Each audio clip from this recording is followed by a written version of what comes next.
Salut Christophe! Salut Clément, bonjour tout le monde, donc bienvenue pour cette nouvelle petite vidéo de jeu. Donc cette semaine c'est Living Forest, un jeu de deck building familial dans l'esprit de la forêt, pour de 2 à 4 joueurs, à partir de 10 ans pour une partie de 30-40 minutes. Voilà, on va présenter tout ça, c'est un joli petit jeu. Let's go! Alors Living Forest c'est un petit jeu, on va dire, de deck building familial dans l'univers de l'esprit des esprits de la forêt. Donc en fait c'est ultra simple à jouer et ça va relativement vite. Donc comment on gagne? Cela en fait il y a 3 façons de gagner. Soit on va construire des arbres sur notre petit plateau qui sont ici. Donc le premier, quand on construit 12, ça peut être une des conditions d'arrêt du tour. La deuxième condition, ça va être de récupérer des feux, qu'on va récupérer ici, on va voir un petit peu après. Le premier qu'on a 12, ça clôt aussi potentiellement la partie. Et ou l'autre troisième solution, ce sont les points de victoire, les fleurs de nénuphar. Le premier qu'on a 12 aussi, ça peut clore la manche. Ça peut arriver que dans le même tour, plusieurs joueurs déclenchent et on verra. On va additionner tous les points de victoire, on verra qui c'est qui gagne. Donc en fait, ça va se décomposer un peu en 2 phases. Dans la première phase, en fait, on a un petit deck building classique, on a chacun un petit paquet de cartes identiques, et en fait, on va révéler autant de cartes qu'on veut. Et on va s'arrêter sur certaines conditions. Donc on révèle autant qu'on veut, on va toujours en même temps. Et hop là. Donc en fait, ces petits symboles-là, justement, c'est les petits symboles qui vont dire, on va dire, c'est un peu les limites de ce qu'on va jouer. Donc en fait, tant qu'on en a un, c'est pas grave. À partir de 2, soit on choisit s'arrêter, parce que si on en a un troisième, ça va clore notre rivière de cartes. Et ça va ça va influencer le nombre d'actions qu'on peut faire dans le tour. Donc en fait, je révèle au fur et à mesure, hop, et voilà. Donc là, je peux arrêter, par exemple, je décide de m'arrêter là. Le joueur qui est à côté, qui joue ici, va faire la même chose, révéler ses cartes, hop, il continue, petit symbole noir, hop, hop, oh il a de la chance, et on va dire qu'il prend un peu de risque, il va continuer à creuser, et bim, hop, là il a 3 symboles noirs, donc il est obligé de s'arrêter de base. Une fois qu'on a révélé notre petite rivière de cartes, voilà, donc soit on n'a pas fait d'échec, donc là il y a un échec, donc on fait qu'une action, et s'il n'y a pas d'échec, on a 2 actions. Donc dans les actions possibles qu'il y a à faire par tour, on va les faire dans l'ordre de leur sens horaire, on va regarder les petites énergies qu'on a ici. Donc on a des soleils, des gouttes d'eau, du terreau, des spirales pour le vent et des points de victoire. Alors, à quoi sert tout ça? Les soleils, ça va nous permettre d'acheter des cartes qui sont ici. Donc en fait, on a des rivières de cartes. C'est comme ça qu'on va améliorer notre deck. Donc là, par exemple, si j'ai 3, 5, 8, ça fait 11. Avec 11, je peux acheter soit une carte qui me coûte 11 directement, ou acheter une carte à 5, une carte à 8, et ainsi de suite. Donc en fait, mettons, je prends une grosse carte, on va dire, je la prends, hop, je la mets au-dessus de ma pioche. Ça, c'est la première action possible. La deuxième action qu'on peut faire, c'est avec les gouttes d'eau. Les gouttes d'eau, ça va servir à combattre le feu. Donc en fait, là, par exemple, j'ai une goutte d'eau, pour combattre le flamèche, il me faut au moins 2 gouttes d'eau. Donc si j'avais 2 gouttes d'eau, hop, je prends ça, et je prends un petit feu. Le terreau, ça va me permettre d'acheter des arbres. La valeur des arbres, elles sont ici, sont progressives, donc on va dire de 3 à 10. Et chaque arbre, en fait, ont des petites capacités quand on va les acheter. Donc, je prends un au hasard, là j'ai 1, 2, 3, 4, j'ai 4 feux, hop, je peux prendre par exemple celui-là, hop, et je le place. Donc maintenant, mon arbre, tous les tours, va me faire en plus un bonus de vent. Justement, on arrive au vent. Les vents, les petits vents, ça va permettre de bouger sur ce plateau-là. Donc en fait, l'une des actions, ça va être de pouvoir d'avancer son petit jeton d'une distance égale au nombre de vents. Donc là, mettons, si j'en avais 2, je peux avancer de 2. Hop, si j'arrive ici, je fais l'effet de la tuile. Donc là, par exemple, je gagnerai un soleil. Quand vous avancez plus, en fait, si on par exemple, je devais avancer de 3, hop, je saute le personnage. Là, il y a une petite particularité dans le jeu.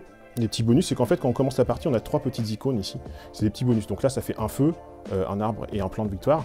Et là, c'est justement l'intérêt sur le plateau, c'est quand on va passer devant certains joueurs, on va piquer une des conditions de victoire. Donc là, par exemple, si je piquais contre le joueur ici, il va piquer ça, hop, il va pouvoir piquer, mettons, un feu.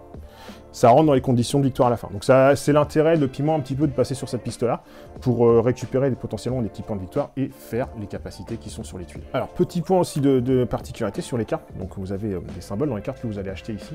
Donc soit il y a des symboles vierges, soit on va dire certaines cartes ramènent beaucoup de points, mais ont des valeurs, ce petit symbole négatif là qui peut nous enquiquiner quand on va piocher. Et inversement, certaines cartes n'ont pas forcément beaucoup de points, mais par contre ont un symbole blanc. Et quand on va révéler, donc là dans le cas de figure, si je révèle justement ça, un symbole blanc annule un symbole noir. Donc là, en fin de compte, je garde mes cartes, mais ça annule ce symbole. Donc en fait, je peux continuer à creuser. Et là, on considérait que je n'ai toujours que 2. Donc l'avantage, c'est que ça permet, voilà, pareil, de stoffer sa chaîne. Donc c'est pas forcément beaucoup de points, mais par contre, ça permet d'étoffer sa chaîne, quoi. Les feux, c'est pour acheter les cartes. L'eau, c'est pour combattre les incendies au milieu. Les terreaux, c'est pour construire nos arbres. Ensuite, donc le vent, on l'a vu, c'est pour progresser là-dessus. Et donc là, c'est les points de victoire à la fin.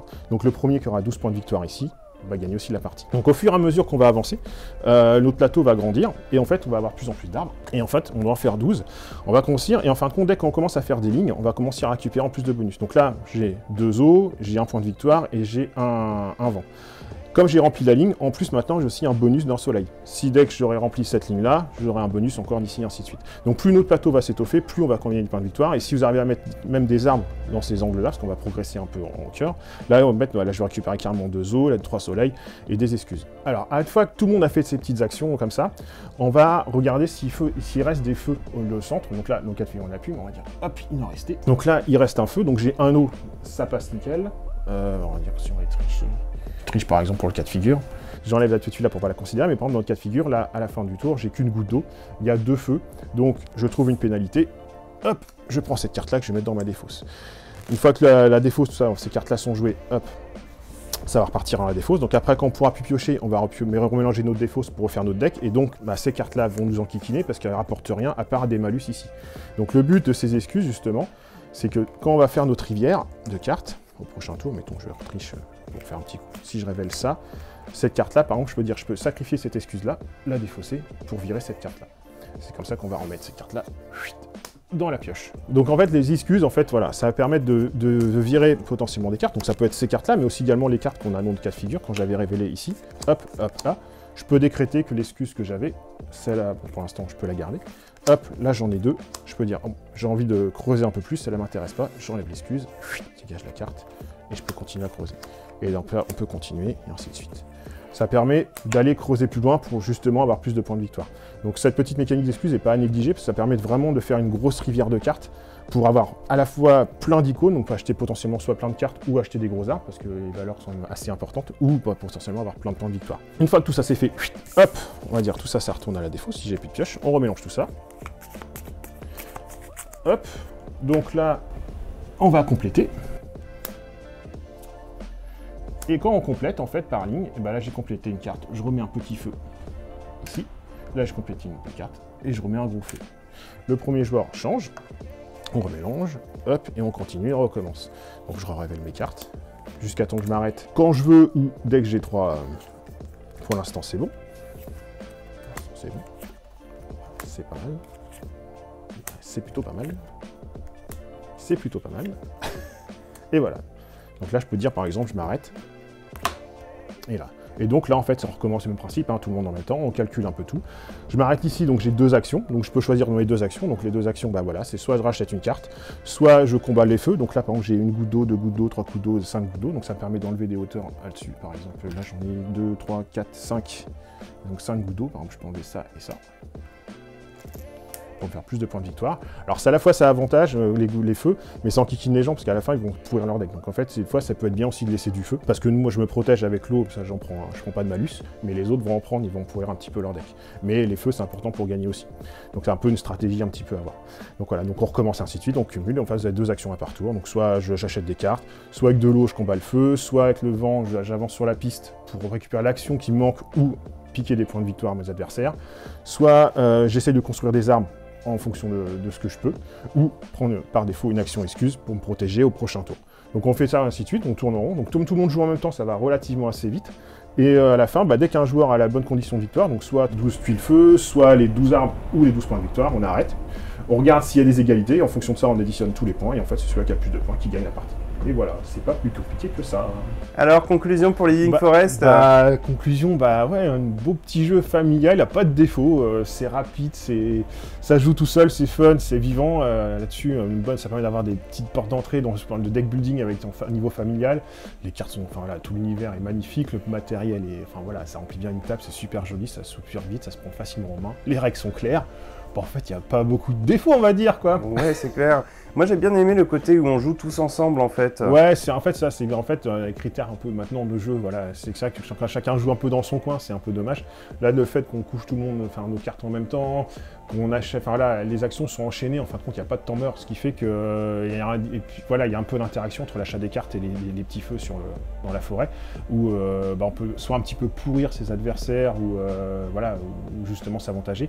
Donc c'est plutôt pas mal, quoi. Donc ouais, ça marche tout seul, il y a un petit peu d'interaction, c'est facile à prendre en main, il n'y a vraiment pas de défaut dans le jeu, donc je pense que ça va être un petit best-seller pour les fêtes de Noël, enfin, s'il en reste, parce que a priori, ça va être compliqué. Donc dépêchez-vous si vous voulez les acheter pour Noël. C'est ça. Donc j'espère que cette petite vidéo vous a plu, on continue à en faire, nous voilà, ça nous fait, on prend du plaisir à partager avec vous. Donc n'hésitez pas, si vous voulez découvrir le jeu, il est à la vente à la boutique, il est également au café si vous voulez le découvrir volontiers. Et puis n'hésitez pas à nous suivre, page sur Facebook, YouTube, partager, mettre des petits pouces bleus et toutes ces petites choses là qui nous font, ça fait la visibilité, puis nous ça nous encourage à poursuivre. Abonnez-vous sur YouTube, c'est très important. Voilà, ça c'était le message de Clément, le caméraman. Le chef. Voilà. Allez, salut tout le monde. Au revoir. À la prochaine.